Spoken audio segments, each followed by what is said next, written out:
कारगिल जिंदाबाद। अब मैं गुजारिश कर रहा हूँ अपने हरदी लजीज नेता, जब सब शांत हो जाए, अपने हरदी लजीज नेता इमरान प्रतापगढ़ जी से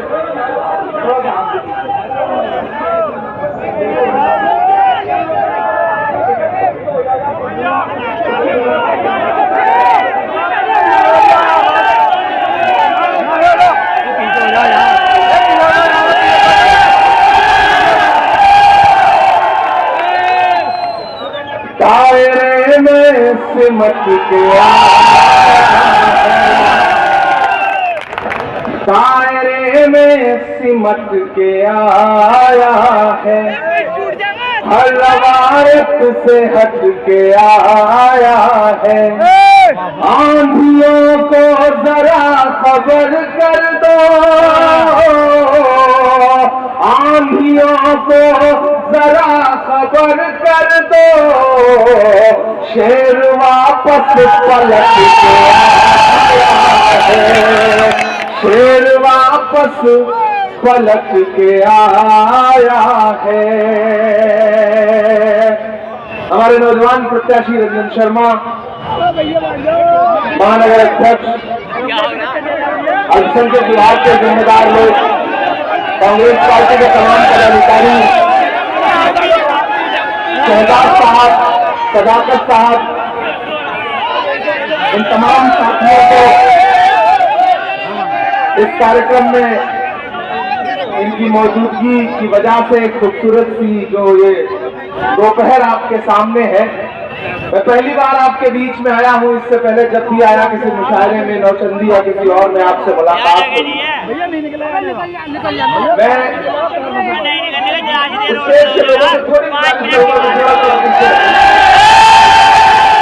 चुनाव प्रचार करने होने में अच्छा खासा वक्त है, आपसे ढेर सारी गुफ्तगू करनी है।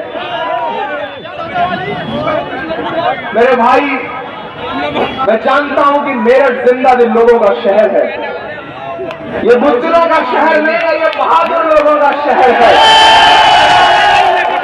यहाँ से उठी हुई चिंगारी, यहाँ से उठी हुई बात पूरे हिंदुस्तान में असर रखती है और हिंदुस्तान का मुस्तकबिल तय करती है। जंग आजादी की लड़ाई भी मेरठ से शुरू हुई थी, यहीं से उठी हुई जंग आजादी की चिंगारी ने फिरंगियों को इस मुल्क से भगा करके तब दम लिया था, और इस बार भी आपको ऐसी एक लड़ाई लड़नी है। मेरे नौजवान साथियों, अगर आपको लगता है कि असेंबली का इलेक्शन सिर्फ एक विधायक चुनने का इलेक्शन है, तो नहीं, ये इलेक्शन उससे बड़ा इलेक्शन है। ये इलेक्शन इस बात का इलेक्शन है कि ये तय होना है 2022 के रिजल्ट से कि लखनऊ से लेकर के दिल्ली तक की गद्दी पर गांधी के मानने वाले बैठेंगे या गोडसे के मानने वाले बैठेंगे। ये लड़ाई बहुत बड़ी लड़ाई है। इस बड़ी लड़ाई की बड़ी अहमियत को समझते हुए आपके बीच में खड़ा हूं। जिन साथियों को नजर नहीं आ रहा, मैं उनसे गुजारिश करूंगा सब्र रखें। अभी प्रोग्राम खत्म होगा तो मैं खुद आपके बीच में आ जाऊंगा, आप जितना चाहिएगा उतना देखिएगा। मैंने कहा ना, ये लड़ाई बहुत बड़ी लड़ाई है। हमने सहराओं में हासिल किया आसानी से, तुम समंदर में भी रहकर न मिले पानी से। हमने सहराओं में हासिल किया आसानी से, तुम समंदर में भी रहकर न मिले पानी से। ये सियासत के दिए सबके हवाले न करो, मुल्क जल जाता है एक शख्स की नादानी से।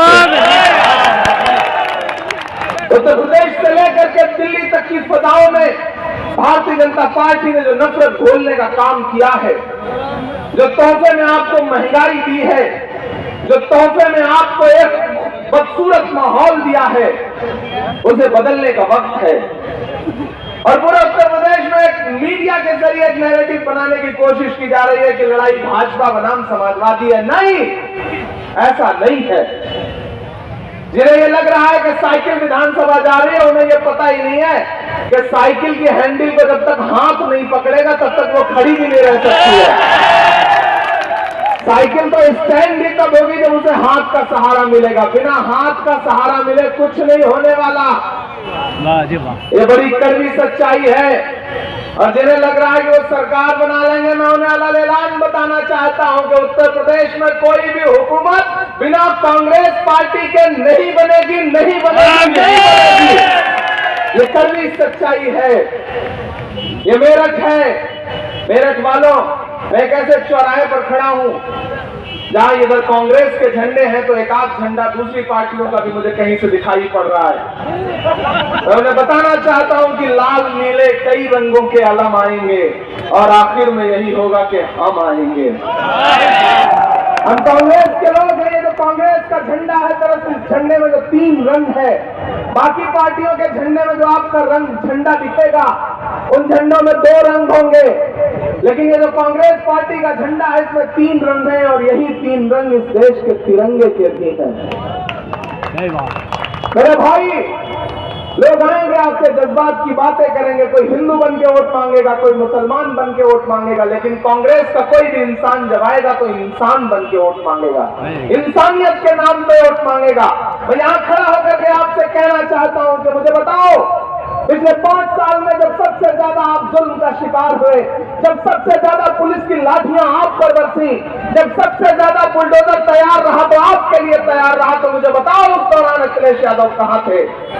उस दौरान अखिलेश यादव कहां थे जब मेरठ से लेकर के बिजनौर से लेकर के मुजफ्फरनगर तक सिया आंदोलन के दौरान तुम्हारे बच्चों के सीनों पे गोलियां मारी जा रही थी?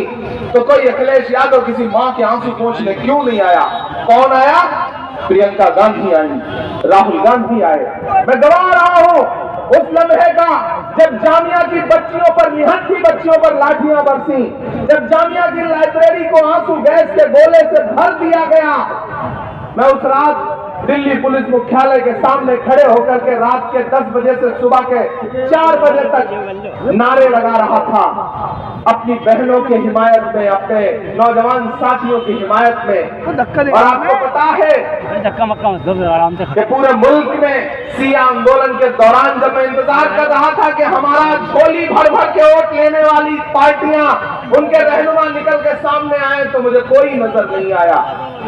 जब हाथरस में बिटिया को बलात्कार के बाद जला दिया गया, उसकी लाश को रात के 2 बजे, तो मैं इंतजार कर रहा था कि कोई अखिलेश यादव पहुंचे, उसके आंसू पहुंचे, कोई बहन मायावती जी पहुंचे और उस बिटिया के मां के आंसू पहुंचे, लेकिन कोई नहीं निकला। कौन निकला अपने घर से? प्रियंका गांधी निकली, राहुल गांधी निकले। जब किसानों को कुचला जा रहा था लखीमपुर में, तो अखिलेश जी निकले तो अपने घर के बाहर बैठ गए धरने पर और वहीं से डिटेन हो गए। लेकिन प्रियंका जी निकली तो लखनऊ से लखीमपुर की सड़कों पर इंकलाब बर्पा कर दिया उन्होंने। मेरे भाई, हमने आपकी लड़ाई लड़ी है मुद्दों पर। आप मुझे चाहते हैं, मुझे प्यार करते हैं, मेरी नज़्में सुनते हैं, मेरी शायरी सुनते हैं। जब मैं नजीब के लिए नज़्म पढ़ता हूं तो आपके आंसू मेरे आंसू के साथ शामिल हो जाते हैं।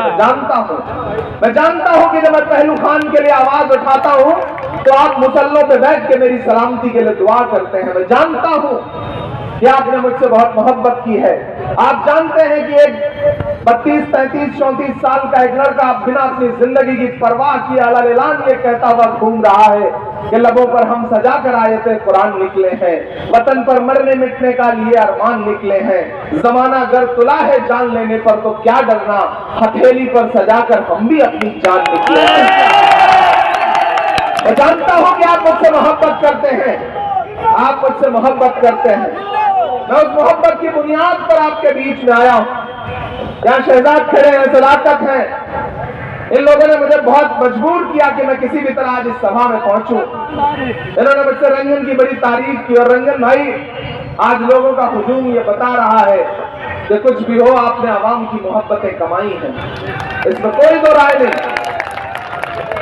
तो मैं आपसे ये गुजारिश करूंगा कि इस बार बहुतों को देख लिया है, अब तक मेरठ वालों आपने बहुतों को देख लिया है। इस बार आइए रंजन के साथ, क्योंकि रंजन के साथ हर समाज के लोग हैं, हर धर्म के लोग हैं, हर मजहब के लोग हैं। और ये जो हिंदुस्तान जो खूबसूरत गुलदस्ता है, इसमें कोई भी चुनाव तभी जीता जा सकता है जब सारे वर्गों के लोग साथ में आए, सारे मजहब के लोग साथ में आए, सारे धर्म के लोग साथ में आए। और रंजन शानदार तरीके से इस चुनाव को जीतने जा रहे हैं। मैं आपके बीच आया हूं ये कहने के लिए कि भारतीय जनता पार्टी की फासिस्ट सोच को इस मुल्क से कोई खत्म कर सकता है तो सिर्फ कांग्रेस पार्टी खत्म कर सकती है और कोई नहीं खत्म कर सकता। ये जो क्षेत्रीय पार्टियां हैं, इनकी गर्दन तो सीबीआई ने पहले ही दबा रखी है, इनके पीछे तो पहले ही ईडी छोड़ रखी है। ये जितनी क्षेत्रीय पार्टियां हैं, इनके विधायक सिर्फ थानों से मोटरसाइकिल छुड़वाने के अलावा और कोई काम नहीं कर सकते। अगर आईन बचाना चाहते हो, अगर संविधान बचाना चाहते हो, अगर जमहूरियत बचाना चाहते हो तो एक बार कांग्रेस के साथ लौट के वापस आओ। मेरे बुजुर्गों, मैं जानता हूं आपकी पेशानी की झुर्रियों में मैं पिछले 50 सालों के दर्द को महसूस करता हूं। मैं जानता हूं कि आपने 30 साल पहले कांग्रेस को छोड़ दिया था और आपने कांग्रेस को छोड़ा था जिन शिकायतों की वजह से, जिन जख्मों की वजह से। मैं इमरान प्रतापगढ़ी उन जख्मों के मरहम लेकर के आपके बीच में आया हूं और मैं आपसे यह कहना चाहता हूं कि अगर आपको शिकायत रही हो और उस शिकायत की बुनियाद पे अपना घर आपने छोड़ दिया तो आप जिस घर में गए वहां भी आपको इज्जत नहीं मिली। इस दौरान आप देख रहे हैं कि किस तरह से अखिलेश यादव जी ने अकलियतों की लीडरशिप खत्म करने की साजिश की है, किस तरह से आजम खान इतने दिन से जेल में है, लेकिन इमरान यहां खड़ा होकर ऐलान कहता है कि अखिलेश यादव जी झांक भी नहीं रहे थे उनके घर की तरफ। सबसे पहले तंजीम फातिमा साहिबा के छूटने के बाद मैं इमरान प्रतापगढ़ी उनके घर गया, उसके बाद अखिलेश यादव जी को मजबूर होकर के उनके घर जाना पड़ा। मेरे भाई, ये लड़ाई बहुत बड़ी है। ये लड़ाई अगर छोटी लड़ाई होती तो मैं आपके बीच में दामन फैलाने नहीं आता। ये लड़ाई बहुत बड़ी है और इस बड़ी लड़ाई में अगर मेरठ शामिल नहीं हुआ, अगर मेरठ मुगालते में रह गया तो काम नहीं चलेगा। मेरठ वालों, आपने हमेशा मुल्क के मुस्तकबिल के साथ समझौता नहीं किया। मैं ये कहने आया हूं कि हमने जो हिंदुस्तान जिया है, हम जिस हिंदुस्तान में सांसें ले रहे हैं, हमारी कोशिश सिर्फ इतनी है कि आने वाले हिंदुस्तान की जो फजा हो वो ऐसी ना हो, आने वाले जो हिंदुस्तान की फजा हो वो खूबसूरत हो, आने वाले हिंदुस्तान का माहौल ऐसा हो जहां हमारे आपके बच्चे खुली फजा में सांस ले सकें। मैं इसलिए आपके बीच में आया हूं। आसमां चलती जमीन पर नहीं आने वाला,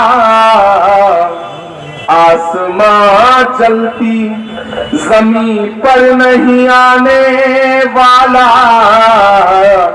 अब कोई और पैगंबर नहीं आने वाला, अब कोई और पैगंबर नहीं आने वाला। प्यास कहती है चलो रेत निचोड़ी जाए, अपने हिस्से में समंदर नहीं आने वाला, अपने हिस्से में। और मेरठ वालों, अपने काबे की हिफाजत तुम्हें खुद करनी है, फिर अबाबिलों का लश्कर नहीं आने वाला, फिर अबाबिलों का लश्कर नहीं आने वाला। आसमां जलती जमीन पर नहीं आने वाला। लाल नीले कई रंगों के अलम आएंगे और आखिर में यही होगा कि हम आएंगे। मेरठ वालों, रंजन नौजवान है, पढ़े लिखे हैं, पहले से आपकी खिदमत कर रहे हैं, नगर निगम में हैं, डिप्टी मेयर हैं और इनके साथ बाकी समाज का वोट भी है। तो मैं आपसे गुजारिश कर रहा हूं कि रंजन पे भरोसा करिए, रंजन को जिताइए, क्योंकि मैंने आपसे कहा ना कि आपके जो बड़े मुद्दे हैं उन पे कौन लड़ रहा है। दिल पे हाथ रख करके मुझे बताओ कि जब त्रिपुरा जल रहा था तो अखिलेश यादव बोले? नहीं बोले। मायावती जी बोली? नहीं बोले। कौन बोला? राहुल गांधी बोले, प्रियंका गांधी बोली। जब एक धर्म संसद के नाम पर लोगों के जेनोसाइड की, लोगों के कत्लेआम के भाषण दिए जा रहे थे, तो बताओ मुझे, अखिलेश यादव बोले? नहीं बोले। मायावती जी बोली? नहीं बोली। कौन बोला? राहुल गांधी बोले, कांग्रेस पार्टी बोली। जब विश्व कप में एक मैच हारने के बाद निशाने पे मोहम्मद शमी को लिया गया तो अखिलेश यादव बोले? नहीं बोले। मायावती जी बोली? नहीं बोले। कौन बोला? राहुल गांधी बोला। सिर्फ और सिर्फ राहुल गांधी है जो आपके बड़े मुद्दों पे लड़ सकता है। मैंने कहा ना, ये जो फुटकर पार्टियां हैं, इनके विधायक आपकी सिर्फ मोटरसाइकिल छुड़वा सकते हैं, इससे ज्यादा कुछ नहीं। अच्छा, उसमें भी पैसे ले लेते हैं, ये तो गलत बात है, तो बहुत ही ज्यादा गलत बात है, ये तो बहुत ही ज्यादा गलत बात है। इसलिए मेरे भाइयों, जब लड़ाई बड़ी है, आप जानते हैं कि दिल्ली की गद्दी पे बैठे हुए हुक्मरानों के मंसूबे क्या हैं? उनके मंसूबे हैं कि इस मुल्क में किस तरह से जमहूरियत खत्म हो सके, लोकतंत्र खत्म हो सके, मुख्यमंत्री या प्रधानमंत्री जो बोल दे वही सच मान लिया जाए, मुल्क को जमहूरियत से डिक्टेटरशिप की तरफ ले जाने की साजिशें हैं। ऐसे में डॉक्टर बाबा साहब भीमराव अंबेडकर जो आईन दे करके गए हैं, मौलाना आजाद साहब ने जामा मस्जिद की सीढ़ियों पर खड़े होकर के आजादी के बाद जो कहा था कि कहां जा रहे हो, ये है तुम्हारा मुल्क, यहां तुम्हारे पुरखों की कब्रें हैं, कहां जा रहे हो? और हमारे बुजुर्गों ने अपने सरों पे बंधी हुई गठरियां उतार के रख दी थी। जिस मुल्क के तसव्वुर के लिए उस मुल्क को बचाने का ख्वाब देखते हैं राहुल गांधी। महान बादशाह सिकंदर ने यूनान फतेह किया, मेरठ वालों, महान बादशाह यूनान ने, सिकंदर ने यूनान फतेह किया। यूनान फतेह करने के बाद रात में जीत का जश्न मनाने के लिए वो अपने घोड़े पर शहर में निकला, तो उसने देखा कि पूरा शहर जश्न मना रहा है, लेकिन एक आदमी, एक फकीर आदमी एक कंबल ओढ़ करके उनींदी आंखों से सो रहा है। सिकंदर को गुस्सा आया, सिकंदर अपने घोड़े से उतरा और उस फकीर के पास जाके उसने जोर से लात मारी और लात मार के उससे कहा, क्यों रे फकीर, सिकंदर ने शहर फतेह कर लिया है, पूरा शहर जश्न मना रहा है और तू सो रहा है। फकीर ने उनींदी आंखों से सिकंदर को देखा और सिकंदर से कहा, शहर फतेह करना बादशाह का काम है, लेकिन लात मारना गधे का काम है। क्या खुदा की कायनात में इंसानों की इतनी कमी हो गई है जो उसने बादशाहत एक गधे के हाथ में सौंप दी है? आज पिछले 7 साल में क्या हो रहा है? कभी नोटबंदी की लात आपको पड़ रही है, कभी जीएसटी की लात आपको पड़ रही है, कभी एक बाबा जी कहते हैं कि हम बुलडोजर लेके चल रहे हैं, बुलडोजर वाली लात मारेंगे, कभी बाबा जी कहते हैं कि नहीं, कब्रिस्तान शमशान इससे आगे निकलेंगे ही नहीं। हालांकि वो कब्रिस्तान और शमशान कहते कहते उन्होंने घर घर शमशान बना दिया, गंगा जी को पाट दिया, गंगा जी के निर्मल जल को लाशों से पाट दिया। कोरोना के दौरान मैं इलाहाबाद यूनिवर्सिटी